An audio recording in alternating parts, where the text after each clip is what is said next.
I mean, what I'm going to say, it's definitely going to be controversial, but I can bet you, at least if you find somebody who is homeless in San Francisco, they're not immigrants. They're not immigrants. You move from Mexico, you move from Venezuela, you move from whatever you wanted to move, and you're here, and you work your ass off, and you work 3 jobs because you need to send money home, right? That's where you see how the system is probably twisted. It starts with just taking that leap. Man, you have to work hard. You have to be incredibly smart. Choose something that even if it fails, you are going to be proud of it. Doesn't matter how badly you got beaten in that. Be kind, be kind, be kind. Become a better person, a better leader, the better business. Go with your gut. I'm Samuel Donner, and this is Finding Founders. There was a housing project over here. Yeah. San Francisco grapples with a housing crisis that challenges families to navigate perplexing American housing protocols in a market whose prices are only getting higher. We're back with Leonardo Shapiro as he gives his perspective on what it's like to find housing in the Bay Area as an immigrant. As we walk through Leonardo's neighborhood, we discuss immigrating to the U.S. and the potential pathways for affordable housing.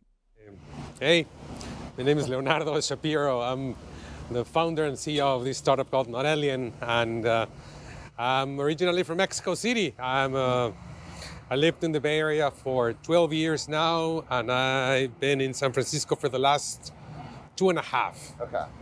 And this is my neighborhood.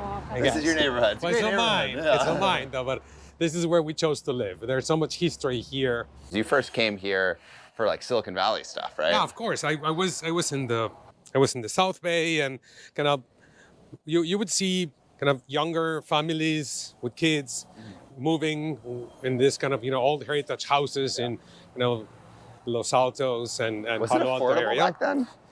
I think it's never been affordable. It's never been affordable for sure. So I remember when we moved, and finding a house here is crazy, right?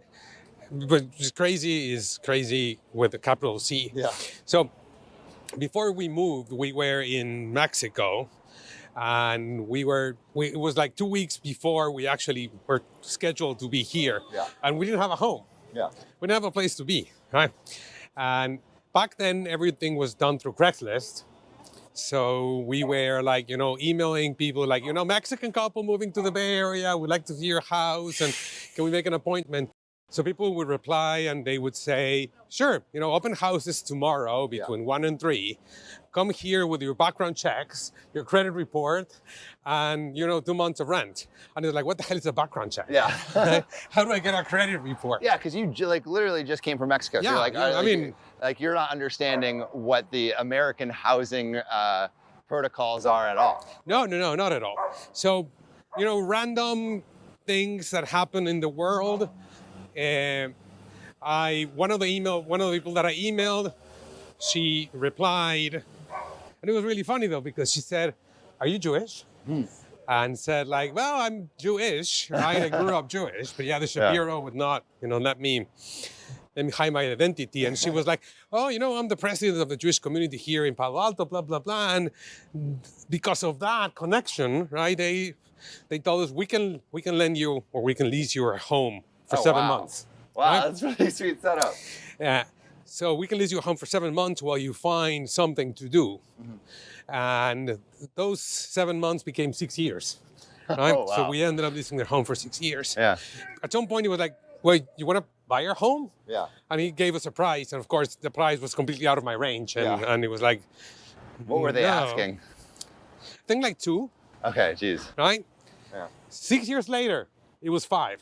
Oh my right? God. So what you're talking about that in 6 years, it right? doubled. It doubled. It's actually doubled, more than doubled, like 1.5x in 5 years, which is ridiculous. You never see that anywhere happening in the world. The salaries aren't doubling at that same rate. Oh no. And I know this is it always clued me, right? Because it's like, well, there has to be a ceiling, right? How much, right? Where does this stop? When does it stop? Right? I mean, what happens in 5 years from now? It's going to be 10. Yeah. And in 5 years from 10 it's going to be 20. 20, yeah. It's like, where does this thing stop, right? And we're not, you're not seeing it. Are you seeing it stop or no? No, it won't stop. Right? It won't stop. So this is what everybody who actually understands about this tells us. It's like, it won't stop because, you have such a little inventory and you have so many people in the world who want to live here, right? So there's no ceiling, right? Yeah. There's always some other guy or gal who is, looking to pay more than what you did. So we moved to the city. I used to actually work in the city and I used to take the train from Mountain View here every day. And so we wanted to move to San Francisco. The kids were in the public schools over there, which are great. And we didn't want to take them out. So the kids left and we decided to move to the city. And we did it just when the pandemic was about to rescind. It was like in May of 2021. Yeah. And we found a very different city. Yeah. Right? I mean... What did you find? So it was like a ghost town. It was like really strange. Downtown is gone. So, I mean, it's kind of coming back now. But downtown used to be I used to work in downtown San Francisco. I mean, there was noon, right? And you could not walk in the street, right? People were just like jumping at you and you were colliding with people who were trying to cross the crosswalk. Yeah. Lunchtime, you would go to any of these places and you would see like packed. 30-minute, wait for a salad. And suddenly, right? Everyone disappeared. Right? I don't know if you can imagine that was a domino effect.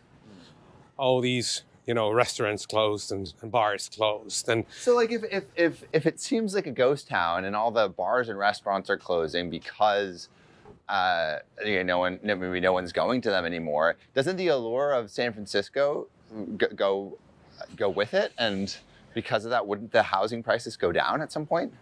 I mean, the city has always attracted so many people. Yeah. And it's like, it's a city with so much history. It's like one of the first cities in California. Yeah, definitely. And so like, you're going to have ebbs and flows naturally, but I guess it has such a strong base that it's really hard to say that no one will come again. So is this this place used to be a really infamous McDonald's. Okay, right? Why? So, I mean, I was not here, so I don't know, but I read there was a really infamous McDonald's. There was a lot of drug use and it was like really, really, really bad. So they shut it down maybe 10 years ago, if I'm not mistaken, and it was empty. Yeah. And kind of recently, they just decided to create this kind of a huge, as you can see, this is going to be like a really, really, really large affordable housing complex. Somewhere around here, maybe we can do around, there was like a really big sign. Yeah. I mean, this is going to be maybe like 10-story building or something. 10 stories? Yeah, I mean, it's all for affordable housing? All for affordable housing. So I guess like on the affordable housing topic, like how have you seen homelessness ebb and flow in the city since you've been here? So like when you got here at 12 years ago from Mexico City, was it a shock? Was it normal? Like how did it feel with homelessness in the city 12 years ago? It was really strange for us because, I mean, I come from a city, from a country that there's a lot of poverty, but it's a different type of poverty. Normally, kind of the poverty that you would see in Mexico, it's people who come from, from really rural areas who sometimes they don't even speak Spanish. Yeah. And they're completely marginalized, right? And it's kind of sad, but at the same time, it kind of makes you, become numb of it because it's so hurtful to see it all the time that at some point it's just like you don't look at it anymore. And what's really interesting about this thing is, and this is something that everybody tells you in San Francisco, is everybody here is like 2 paychecks away from becoming homeless.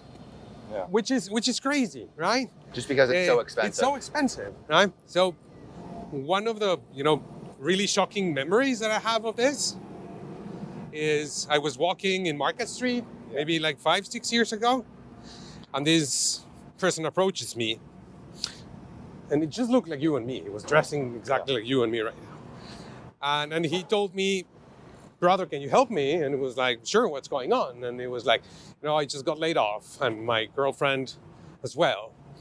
We've been in the street for the last 2 days. We haven't eaten anything. And when you don't eat, you don't have a way of, you cannot think, right? So would you buy me something to eat? for me and my girlfriend, so we can get out of this situation. And Yeah. of course, I told him, come on, let's just go into the Walgreens and buy whatever you want. It was like 5 years ago, maybe. 5 years ago. Yeah. And And you don't know who's behind. You never know who's that person in the street, right? I mean, what can I say? I think it's also bittersweet because sometimes you see young people who are strong and who are 100% capable of actually working. yeah, Right? You would say, hey, why don't you? I mean, there's jobs, right? There are not jobs lacking in San Francisco. It's not that we're like missing it. So why did you decide to take this life, right? Why you decided to go into this street situation? Because I mean, I think sometimes it feels, and again, I hope this is not controversial. yeah, But sometimes it feels that it's action. That's an actual decision. Sometimes you're a victim of your circumstances, Yeah. and I get it, and all those things. But sometimes it's like a decision that I chose to be that. Well, I mean, a lot of people. So, like, some one of the people I was talking to was saying that there's people from like all over the country and the state that will come to San Francisco on like drug vacations. Yeah. And basically, like, you know, do drugs in the street for a while and then go back. And so, like, there is especially like the Tenderloin, like, there is an attractiveness to one living on the street because there's not really as many rules enforced there. Yeah. Especially in some areas of San Francisco. And also, like, eventually you begin to have a community there, and it's much less interesting and fun to be in the closed doors where you can't like see all of your friends Yeah. than to be on like the open streets where you're Yeah. constantly seeing people pass by Yeah. you, and like you have easy access to like drugs. But then the other side of it is some people kind of don't realize what they're getting sucked into, and they get addicted, and then they can't Yeah. leave. Yeah.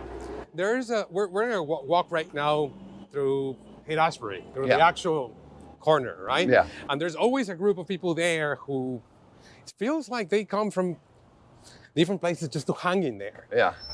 So I'm curious if you've seen homelessness get worse or better, or stay the same since you started living here. I think it's getting worse, Sam. Yeah. I don't know what the cause is. I mean, I've read a lot of things about, the experiment that Portland did Where with they the same decriminalize situation, everything. and I think there's a little bit of a comeback to, well, that didn't work, right? I mean, I think for many, many, many years you've heard people saying, less police, more social workers. Yeah. I'm sure San Francisco passed a law not so long ago. To do It that. might not be San Francisco, it might be Yeah. the area, so I'm not an expert on that, where there was like a bar for something that is actually considered theft. So if you steal less than $1,000, they would not even prosecute you. Right. So a lot of people were taking advantage of that because, And, yeah, it's unfortunately, doing people take advantage of those things. And if you doing go a lot right of now petty walk in crime. Market Street, all the stores are closed, right? Because, if you're a business Because owner, who's going to go to a business that has like a camp? and it's not just that, right? I mean, if you're a business owner and you work really hard, and somebody just comes and grabs something from you, whatever their needs are, it's not fair as well for you as a business owner, right? So you're trying to make a living there, so people just decide to end up maybe going somewhere else. You think you've seen more of that in the in the last like few years? So it definitely was more and more and more and more, and the car thefts and the catalytic converter stealing and all those things. I don't know if you recall, but the district attorney was recalled not so long ago, like 6 I months didn't know ago. that. Yeah, 6 months ago. So That's like 6 months, a year-ish ago, the district attorney was recalled. Why was that? Because he was enacting all these kind of social policies where, I guess, they failed. Yeah. Right? If you want to see as a startup, they tried something. And it didn't work. Failed. Yeah. It didn't work. And they needed to iterate on this. So do you think you're seeing a lot of those social experiments fail right now? Like that's what's happened? I've seen, friends and people saying in closed rooms right now with politicians and so forth, saying like, I want to stop apologizing for not wanting to step on the shit every time I get out of my house. Right? Yeah. I want to stop apologizing every time for not wanting to have somebody sleeping outside of my house. Yeah. Right? I mean, I know, and San Francisco has this culture of being incredibly kind to everybody, and I think it's something that we love and embrace here. But I think at some point people were like, okay, we need to do something about this, because if not, we're just gonna lose the city. Yeah. And lose the city to what? Like, because like there's also this idea. I was talking to some people at a bar yesterday, and they were like, like San Francisco, especially like the Tenderloin, has always had an element of this. Of course. But it is getting worse. But is it getting worse because of the drugs? Is it getting worse because of the lack of or the more lax policing? Is it getting worse because of increased housing prices? Like, just as person living in the city, what do you feel like would be like where you would put the most amount of pressure? I think it's such a complex problem, Sam, that it's not easy to point away like that. Yeah. I mean, at some point I read an interview with a mayor where I don't know if you remember, but during the pandemic they opened these really big spaces where they actually putting tents for people with social distancing and all those things. So somebody was asking the mayor, and he was like, you have $18 billion budget on the city, right? $18 billion, this is like larger like the GDP of some countries, right? It's like, it actually is the GDP, it's more than the GDP of the country that is lowest in the APEC country GDP list. And by the way, this is Haight-Ashbury. This is exactly the block. And so as you can see, there's people who decide just to come and camp here and make it. And she was like, well, so at some point somebody told her, like, each tent is costing the San Francisco taxpayers $55,000. It's like, with those $55,000, you can house each tent, right? How did they calculate that? Well, because I'm sure the amount that they actually invested for the project cost, you divided by the number of tents. The sweeping too, exactly.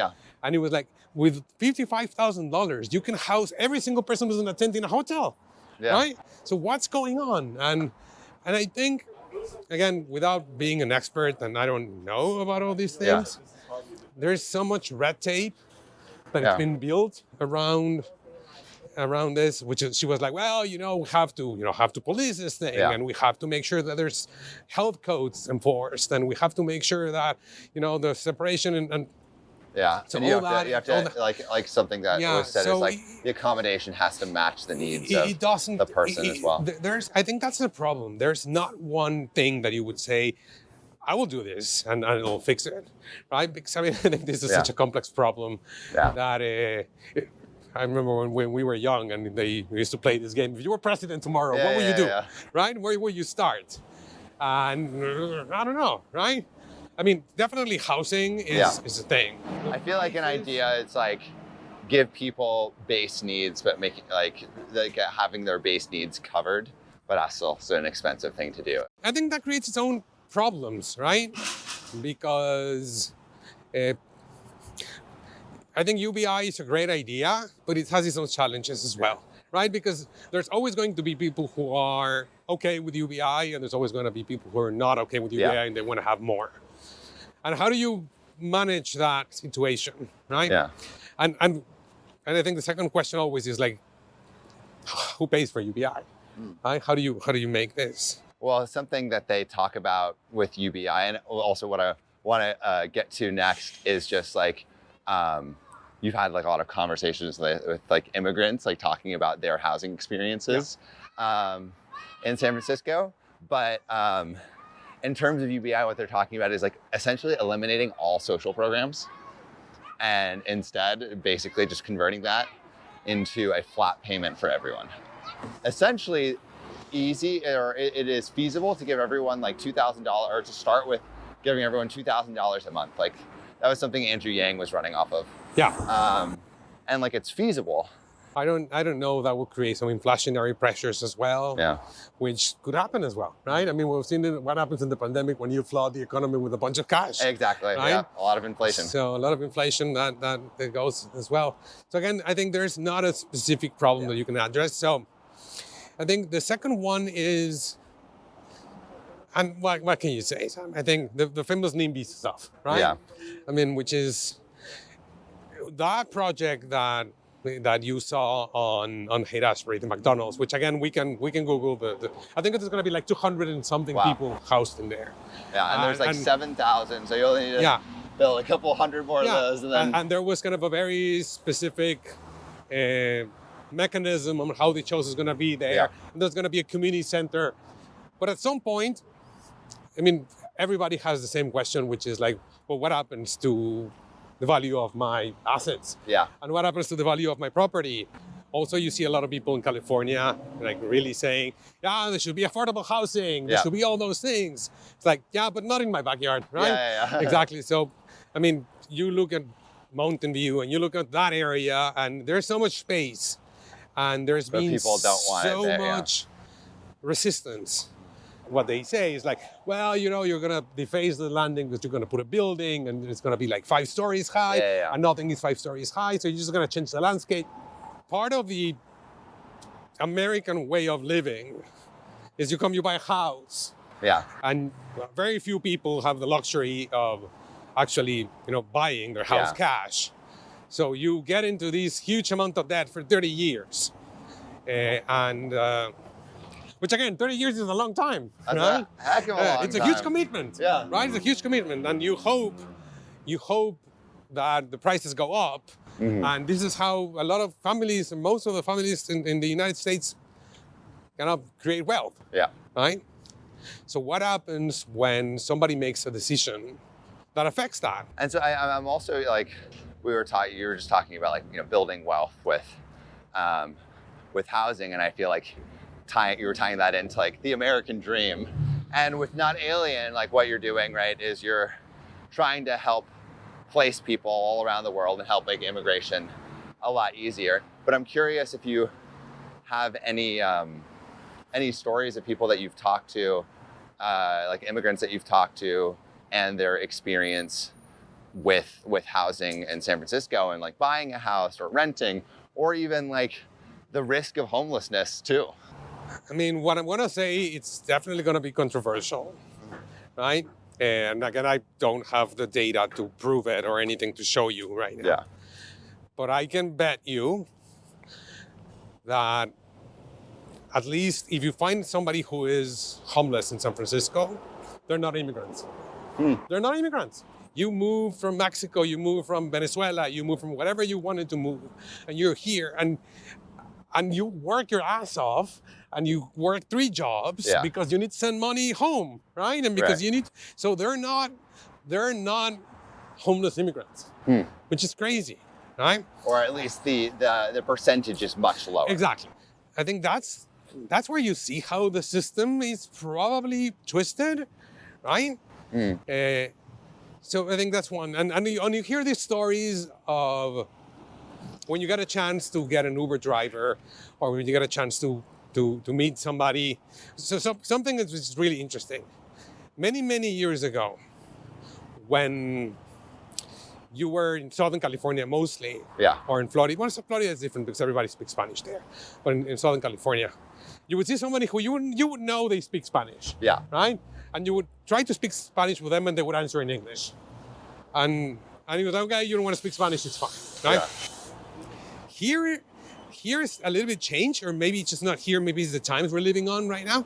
But especially in the Bay Area, we found that the minute somebody sees us speak Spanish, they immediately speak with us in Spanish. Yeah. They want to entertain a conversation and Yeah. have a conversation in Spanish.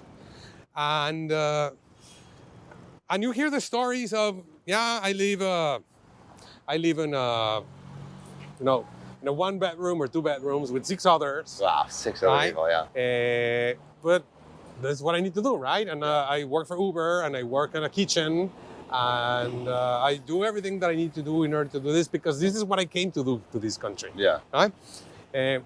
So I think that I think that's one. I think the second one is for us. Once when we came to the U.S. at the beginning, of course, buying a home here is so expensive and it's so crazy, but we didn't understand how this works, right? In a lot of our countries, mortgages are not as available as are here. Yeah. And houses are not expensive as are here. So when somebody told us, you're going to buy a house and the house has 7 digits on the price, was like, dude, no, right? I'm never going to buy a home here. I don't understand how this works. We couldn't afford the house that we wanted to buy. Yeah. Of course, we couldn't, right? So somebody told us, it's like, and again, that's somebody, I don't know, this is because it's my circle, but I was also an immigrant. Yeah. They said, well, what you have to do is like, if you want to purchase a home that is perfect, right? You're not going to be able to afford it. Right. There's so much people here with so much money. They go for those, right? They go for the one that you just go and you hang your stuff in the closet and you're done, right? So it's like you have to buy a home that requires a lot of work, right? That is in livable conditions, but you're going to have to fix it up. And then you're going to have to fix it up and you're going to have to wait like 5 years till it appreciates a little bit. Yeah. And then you're going to have to refi and get some cash out and do that. That was completely alien for me. Yeah. Right? That's not how I understood anything. As we talked about the hardships many immigrants face when they first get into the U.S. housing market, the conversation shifted to the way San Francisco was covering up certain parts of the city to seem more appealing because of APEC. There's an area, you asked me how I see homeless in San Francisco, so I think I want to take you to an area where you can see a little bit of what's happening there. Yeah, because I mean, like something that you see in the city right now is there's like no one. I mean, like there's like you see a few people, but compared to what it was like 2-3 weeks ago. Well, yeah. I mean, because of there's a lot of anger. There's a lot of anger from a lot of people that I've heard, which is like, okay, so how does this work? Yeah. Right? You need to have all the presidents of the world here in order to actually make this happen. Yeah. I think I told you when we were speaking about this, but many, many years ago, I remember the Pope was coming to Mexico, right? And they would put fences where the Pope was actually going to drive or to pass by the motorcade, so they would not see what was behind. Behind the fences. Behind the fences. I mean, that's what they're doing here too. Oh, that's exactly what they're doing here too. You've seen the 7-foot fences that they put up all around APEC. I've not been anything closer to that area, but yeah. I feel like it's what it feels like is it feels very much posturing, just for show. Yeah. These solutions, like the cleaning up that you're seeing, is, I feel like, very temporary. They had the same thing happen in the 2016 with the Super Bowl. In San Francisco. Okay. Yeah. Same thing happened. They cleaned the streets for like maybe 1 or 2 weeks, and then 1 or 2 weeks later, right back to where it was. Yeah. And so like, I mean, and it's, I think that's the thing that we've been kind of talking about is like this problem is so complicated. If it could be solved, they've already been solved by somebody, right? Yeah. And it's not possible. And so what you have is you have these Band-Aid solutions that maybe look good for a couple of weeks, but don't address actually the root problems. And so if you're not addressing the root problems, it's going to grow back the exact same way as it was. I have a friend who I think she used to work in a nonprofit. I think that was related to this. And she was telling us that you have 7 days to rescue somebody who ends up in a street situation. Yeah. Forever. It's like if 7 days pass, it's like imagine the situation where you have to go to the bathroom in the street, where you have to sleep in the street. Yeah. It's like you have to stay safe if we don't do it street. After 7 days, we lose them forever, right? It's like addiction, drugs, everything related to that. So. And like the trauma that you experience on the street is like so small, right? It's also the trauma you experience. It's like, it can be really intense, and I think that's the other thing. It's like the more time you spend on the street, the more you're exposed to possible trauma. If you're exposed to possible trauma, then you're going to want to use more. Yeah. Um, So we were saying. Mhm. is this right? Yeah, this is the area that I just want you to walk. Yeah. So this has been on and off. Yeah. Where at least from this area, you really get to see the extent of the problem. Yeah. Right? Because I mean, in Haight, Ashbury, it's really touristic, and you see a lot of people camping in the streets with like gatherings and all those things. This area, which is this corridor, we're just gonna walk right now. I think you can, and it's much better. It was really bad. It became better, and now it's starting to come really bad. So, Really? I mean, yeah. Even with APEC? I think a lot of people from APAC probably was sent here. Interesting. That's I don't know. That's my guess, Interesting. but So that's where everyone's going. yeah, maybe. Well, I don't know if it's everyone, but there's not too much. But you're gonna see definitely, and I hope I could help you with that. But Yeah, probably, let's take a look. yeah. Yeah. And is that like the freeway overpass there too? This is Gary Boulevard. Mm. It's not the freeway, but it's. That's like a whole setup too. Yeah. Got a TV?